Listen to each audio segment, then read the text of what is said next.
What's up, everybody? Welcome back to another episode of Stormworks Unlimited. Today, I've got a couple of boats sitting down here. I'm about to blow them out of the water with artillery. Stay tuned.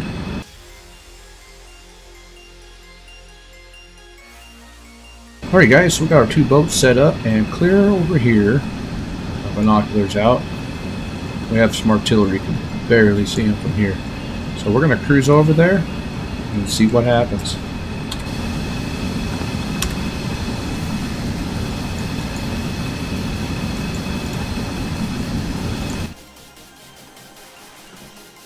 Alright, so what I've done is I've set a waypoint up way over there on top of a boat that you can barely see. So I'm going to go ahead and start entering this into my artillery. So this is a short barrel artillery. It just has a muzzle brake on it, nothing else, just an artillery. This one's got 3 or 4 barrel extensions on it and a muzzle brake. This one's got a bazillion barrel extensions and a muzzle brake. And it just keeps, and these are repeating from what these are. So what I'm going to do is just enter the coordinates. I'll show you guys how this works. I know there's a lot of microcontrollers, but it's been a lot of trial and error getting things right. Just enter the coordinates of where you want to shoot, and watch the barrels spin around. Now these have 2 modes of fire. They can either be fired just by pushing the old trigger button, or we have high accuracy trigger. What the high accuracy trigger does is wait for these PIDs to get really close to zeroed out, and then it drops the hammer. So it's firing fairly fairly accurately. So I'm just going to turn that on. It's going to load a round in, and when it's happy with where it is, it's going to fire.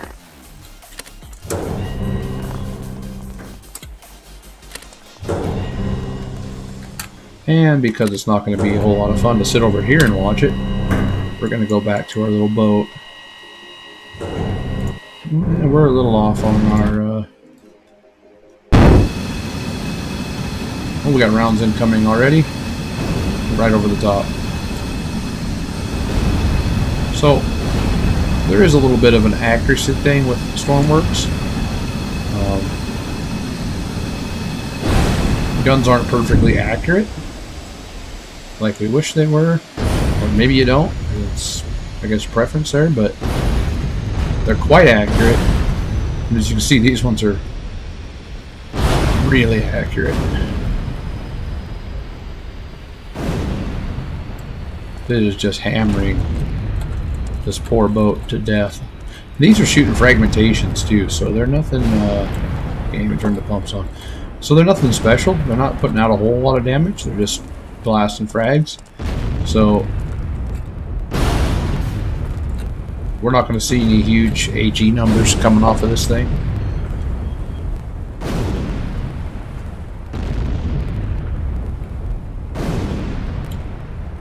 I think we could pretty much, I wouldn't say this thing's pretty well trashed, but let it get shot up a little more. So the way the artillery figures its distance is all based on GPS, and its range, its distance, its angle, all that stuff is on range. What it can't do is calculate height adjustments. So that is something that I plan on working out if I can in the future, but for right now it's just mostly firing towards the waypoint. You can see our boat's kind of moved out of the way, so we may not hit it anymore. Well, got a piece of it there.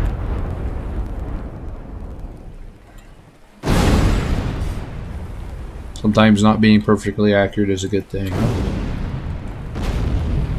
Alright, so let's do this. So let's change our waypoint over to this boat. Yeah, good enough. And then I will teleport over there and re-enter the new coordinates. And you may have noticed that that boat is behind a rock. So we'll go ahead and re-enter coordinates.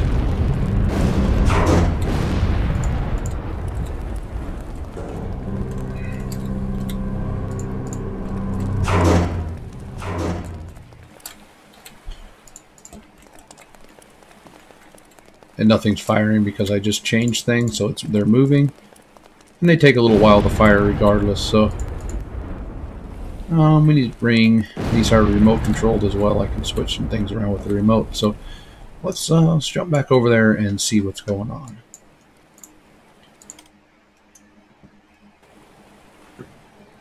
Alright, do we have any shells incoming? Yeah, there's some shells. As you can see, we are not hitting the target because there's a mountain in the way. So, these artillery pieces have a little trick up their sleeves. We'll run back over there. Now keep in mind, we are firing about 3 kilometers away, so let's switch our to the correct channel. So artillery in general has 2 modes of firing. It has direct fire mode, which you fire like a gun directly at your target, or in this case, slightly elevated, which is what it's doing now. We also have indirect mode, which is going to fire up, and the shell is going to go way up in the air and drop down on our target. So yeah, these ones take a little while. They're really heavy. But that's okay. We'll go out here and see if we do any damage.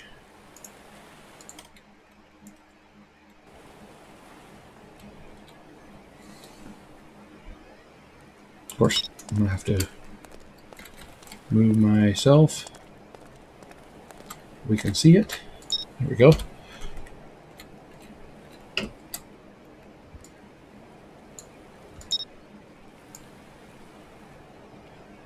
Guns are straight up, so it takes them a minute to zero back in, especially as I've clicked so many things, but let's see when they start firing.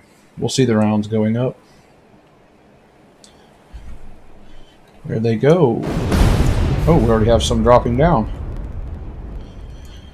And you can see that they go, it appears like they go right into the sun. I'm going to move the sun out of the way. It's the right button. And you can see the rounds getting ready to rain down on this poor little boat back here.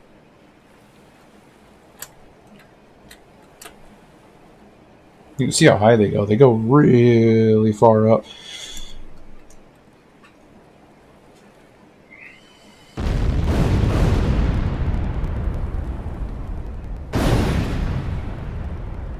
Now, Stormworks guns do have accuracy where it's not perfectly accurate. So no matter how accurate your microcontroller is, you're never going to get it perfect. You could test this by having a stationary gun and just firing over and over and over again into the same thing.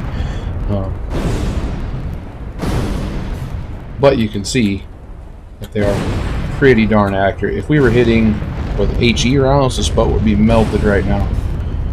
So it's they're doing pretty good, really. You can see the couple hitting short and hitting off into La La Land. The way the game works is the more barrel extensions you have, the more accurate your gun is. And as a side effect, I found while I've been running this test, is it also gives you slightly better muzzle velocity, which would equate to more range as well. I know this because I had to change my ballistics for these guns to work correctly. The smaller gun has to be aimed higher than the longer guns.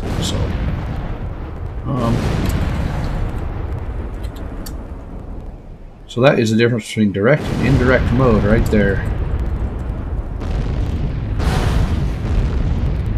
You can see it's shredding this thing pretty good. So there's really no hiding a boat from this thing unless you're under something. And even then, if you went under the bridge, we could fire in direct mode and hit it. So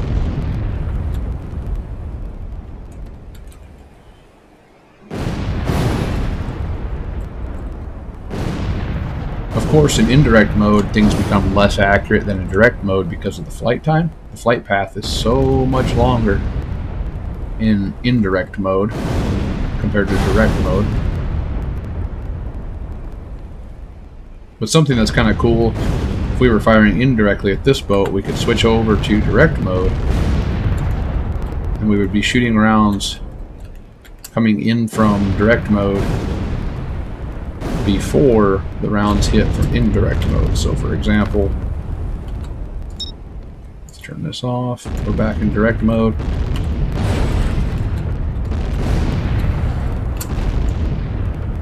I think. Yeah, we are. And we already have rounds coming in direct mode. while rounds are still dropping from indirect mode. So you can turn 6 guns into 12 real easy by doing that. Of course, when you switch back to indirect, you have quite a bit of aim and bullet travel time there.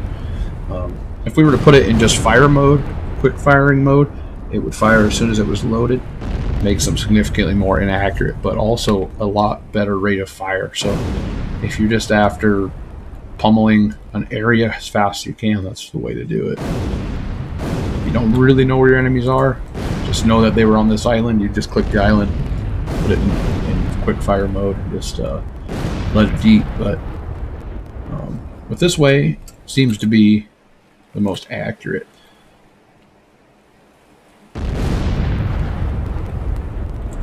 Alright, let's go back and look at the artillery, and I'll talk to you guys about how we do the let's just teleport there. It's a long flight. Talk to you guys a little bit about how we do the how we're calculating, how we're shooting this thing. So it's based off a old GPS autopilot system that I had, and it just uses this artillery GPS angle and gives us a bearing to target, and then I use a compass on the actual gun piece itself to give me the bearing I'm pointed at. So there's some calculations involved in that, and you'll see as it gets really close to being aimed in, it's going to fire. It's not perfectly accurate, but it's pretty darn close, and it also does the same thing. This is the one that controls the elevation, so you'll see it has to be within a certain spec too before it'll fire off, and it's going to be pretty much right on the money when it went off. I think this one has to be at 5/1000ths of a degree. That's the bearing, to 5/1000ths of a degree before it'll fire off, and this has to be within 1/1000th of a whatever that is actually set at. So I would like to say degrees, but I don't think it is. So 1/1000th of whatever unit it is, which I guess it's in radians. So it's pretty accurate, and it fires as fast as it can accurately. I can actually set them to a different accuracy level, which can speed up or slow down the auto firing process. Let's bring one into the workbench here and let's talk about it. We'll bring the really long artillery out. So the first thing I want to point out is these barrel extensions. So let's go to barrels. Barrel extension increase weapon accuracy, but also produce more recoil force. That's why we went ahead and put a muzzle brake on. So if we look at the muzzle brakes, muzzle brake will reduce weapon recoil force when added to the end of a weapon barrel. So that helps with the recoil and helps it fire a little bit faster. Now let's talk about how we're aiming the guns. This actually has some junk in it that doesn't need to be there anymore. Let's just do this and this. Delete this, delete this. I don't need to, can't delete that from this view, but okay, so what we're looking at here, and this is basically a GPS autopilot system, right? We have our keypad values, which is where we're aiming. We have our GPS X and Y, which is where our gun is. The len XY gives us distance. A-tan 2XY gives us the bearing to target, and this expression gives us our steering output, which I just hooked up to a pivot, which spins the gun. And then we also have compass information here, and this expression gives us compass degrees or bearing. So it tells us where the compass is pointing from 0 to 360. So once we know that, and we know our actual bearing to target, which is this, we can use the PID controller, which is this one, to tell us, so we're bringing in our set point, which is our bearing to target. From there, we're bringing in the compass bearing. Now the compass reads through this same microcontroller obviously, and it just goes to a PID. And I just put it external for ease of adjustment while I was trying to tune everything in. Of course, we have GPS system, tells us where our gun is. And then, so that's what steers the cannon left and right, aims the cannon left and right. What brings it up and down is this one. These don't need to be there anymore. Those are a little outdated. So it takes the range to target and it runs it through this equation right here. And the Y value is actually this number is what I would set at for a normal Y value. And that's based on muzzle velocity squared. And then I have a range compensator. This is for indirect and this is for direct. And for whatever reason, I've had to have them separate and mess with stuff to get it to work, which then runs through this expression and out to the elevation. So it's a little complicated, but it does the job. And then from there, we send it to this PID, which is our up and down PID. And this, it comes from a tilt sensor up here. Tilt sensor goes into a function block, which converts it to the same units, x times 4, the same units that, oops, wrong button, that the pivots run. So then I can run it through a PID controller. So one thing that happens is the PID has to have an I value to hold the gun right where it needs to be. And when you have an I value, it doesn't reset unless you turn the PID off and back on. So that's what this is doing. Anytime I switch from direct to indirect, it just pulses my PID controller for up and down and resets the I value. And then this one just stays on.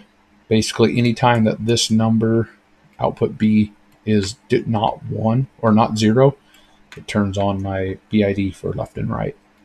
So in order to reset my gun, I just have to set this to 0, 0, turns everything off.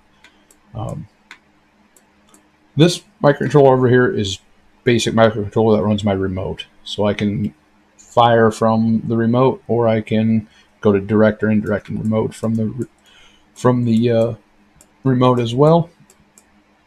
And in order to not make things flip all crazy like, I just have it set on a relay as well, which tells my gun you can't turn until we have a value greater than 0. So it says, okay.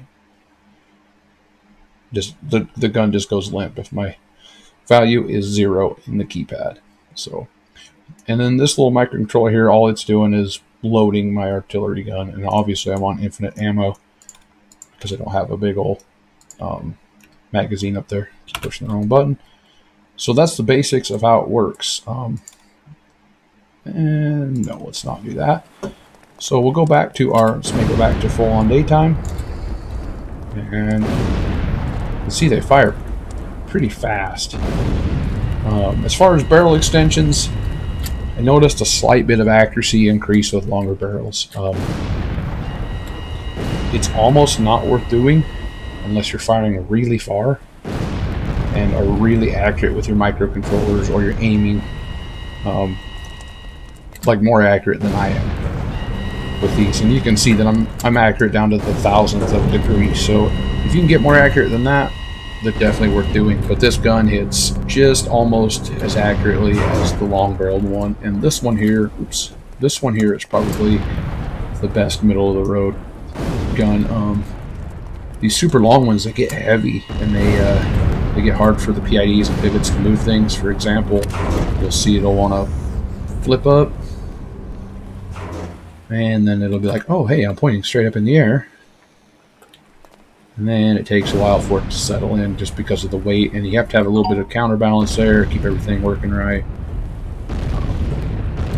But as you guys saw, it does completely decimate vehicles, even in fragmentation. In fact, this one's sunk. Put them all up, and I guarantee you that other one is sunk as well. The remote has to be on for that to work. If it's not sunk, it's really close to being sunk. So let's take a look. Oh, it decided it no longer has damage, which is kind of weird because it was pretty well hammered when we moved from here. So I bet you it has a lot of water in it, though. If I can remember how to go downstairs. It has a little damage down here. Yeah, it's got invisible water in it.